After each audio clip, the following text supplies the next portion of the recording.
I know he's out there. He has to be out there. I just know he is out there, waiting for me to leave this house. But I can't. I can't face him. I don't want to face him. He waits for me day and night, and honestly, at this point, I don't know when day or night begins or ends. The only clue I have now is my old wall clock.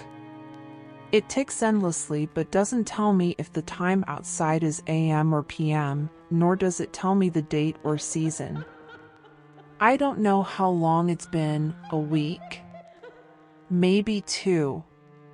Maybe it's been a month or 3. Days run into one another, and weeks too. I have enough food to last me a month, maybe 2. I prepared for this day. I prepared for the day when I'd be trapped in here, trying to avoid him. Maybe it's not even a him. Maybe it's a her. Or an it. I can't be sure.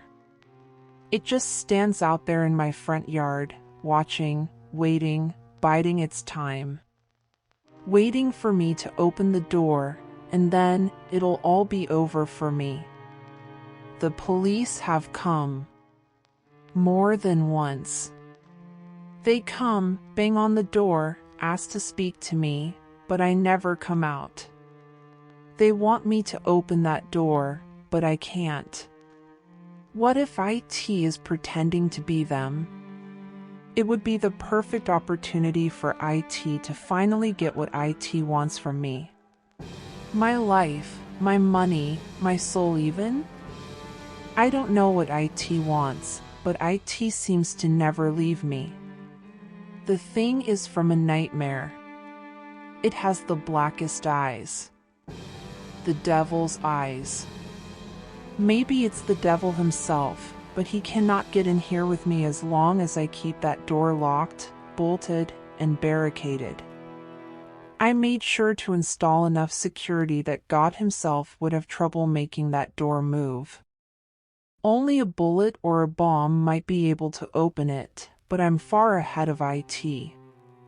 The windows are covered with blackout curtains, the lights never turn on, the stove is never used, not even the microwave, because I know that IT will hear me and know where I am inside. It torments me. I cannot sleep, I can barely eat. I've lost at least 35 pounds this month alone, in fear of it hearing me chewing my food or spitting it out as the cold ravioli I've saved up has gone stale, or at least it tastes that way straight out of the can. It just tastes like cold, dead mush. Fleshy, saucy, thick mush. I must remain quiet. I don't want it to hear me. The smell of the house is musty, the floorboards are cool, and the air is damp with humidity. I haven't showered in at least a week. That would be the perfect time for IT to come in here with me and stab me in the shower, just like Norma Bates from Psycho. It would be the perfect end for IT.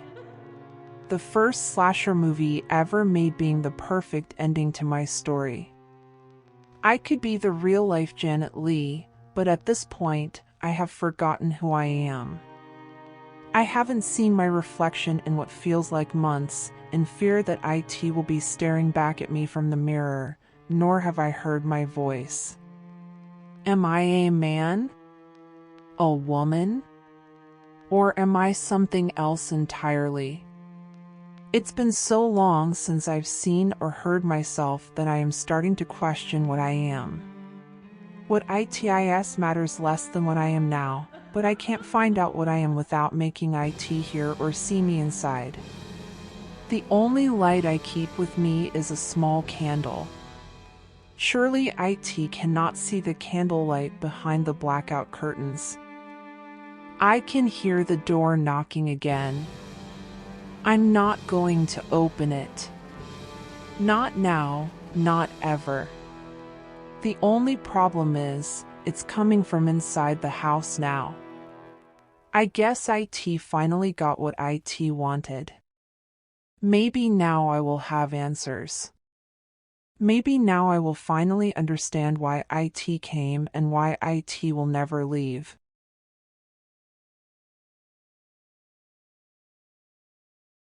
I was home alone that night, something I usually didn't mind. I loved the solitude, the quiet, the freedom to do whatever I wanted. But that night was different. The air felt heavier, the shadows darker, and the silence deafening. I decided to watch a movie to distract myself, something thrilling to pass the time. Little did I know, it would be a decision that would haunt me for years. I rummaged through the stack of DVDs and found an old horror film. It was a classic, one of those cult favorites that everyone talked about but few had actually seen. The cover was faded, the title barely legible. It felt like the perfect choice for a night like this. As the movie started, I felt a chill run down my spine. The opening scene was unsettling, setting the tone for what was to come. It wasn't just the typical jump scares and eerie music. There was something genuinely disturbing about it. The plot revolved around a cursed town where strange, unexplainable things happened to those who dared to visit. The protagonist, a curious journalist, decided to investigate the town's dark secrets.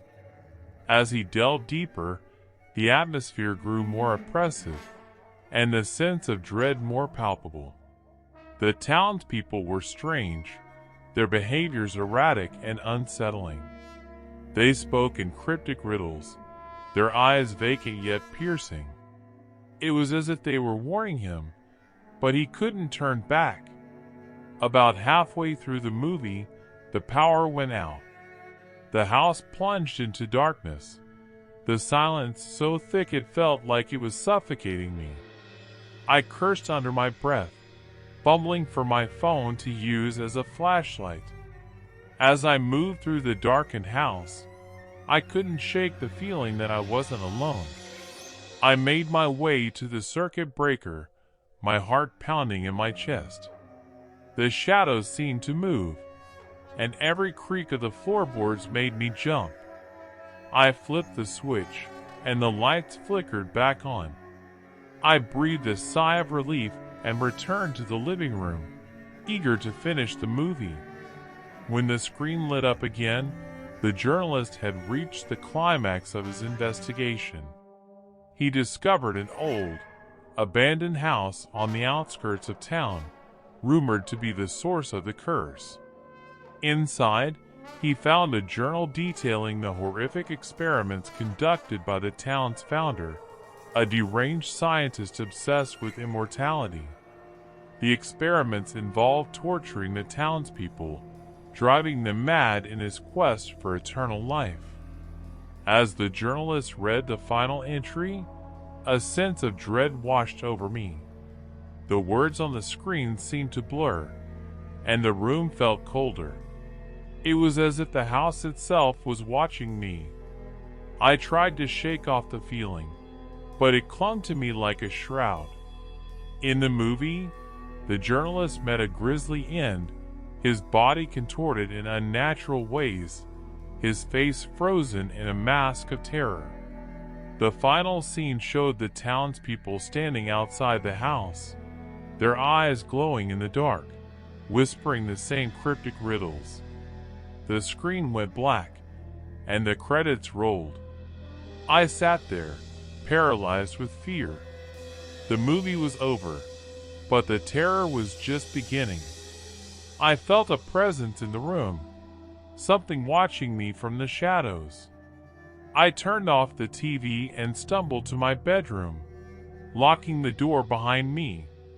I could still hear the whispers, faint but persistent, echoing in my mind. That night, I barely slept.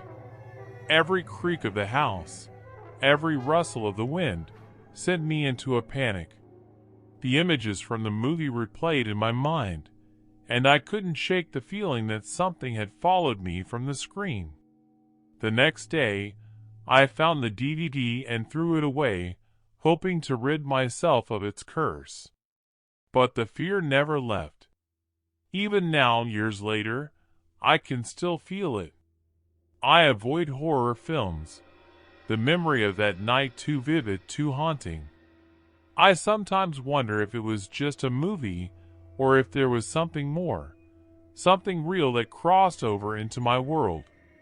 Whatever it was, it left a mark on me, a scar that time cannot heal.